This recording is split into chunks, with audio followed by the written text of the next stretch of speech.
I just had a really interesting phone call with an entrepreneur. And he asked me, he said, Lee, you've bought 27 companies. What's your framework for identifying the perfect acquisition target?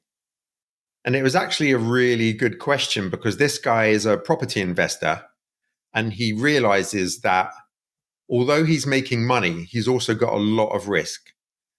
When you're buying properties or land or doing deals like this, banks want their pound of flesh and it can be very, very risky. Now, in my experience, business acquisitions are far, far superior. You can get a lot more return for your money. And if you structure it correctly, you can have a lot less risk.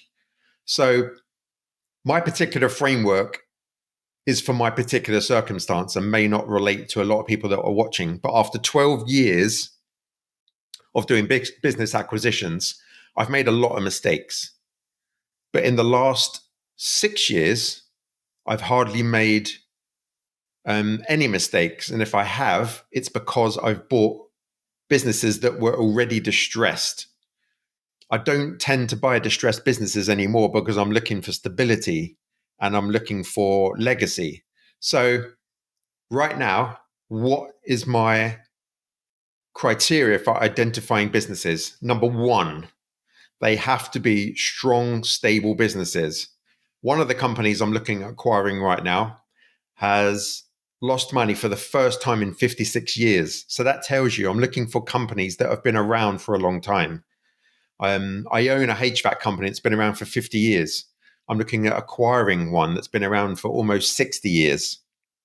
So I'm looking for stability of earnings, stability of profitability, stability of team. I want to know that the team is going to remain after I buy the business. So part of my due diligence is finding out who are the operators?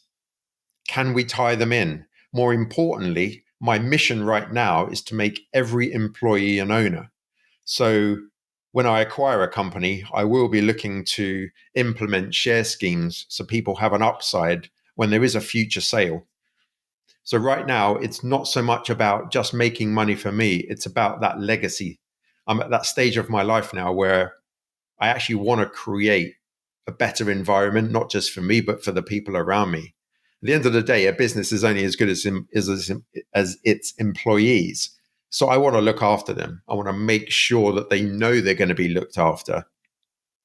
So I'm looking for stability of revenue, stability of profits, more importantly, because you can have great revenue and no profits. I want profitability to be as stable as possible. Low amount of debt. I don't like racking up debt in a business. I'm quite a conservative approach to that. And there's two different types of owners I'm looking for when I look at a business. I'm looking for retiring owners, but probably a little bit more exciting for me is someone who's in their late 30s, early 40s, has built a group of companies or built an individual business and wants a partner to come on board and help them grow it. Because I've got a great team around me, a team of hungry people that want to get involved in more businesses. So I'm in a very fortunate position because I've spent a lot of time and a lot of energy with strategy. So yeah, that's the key things for me.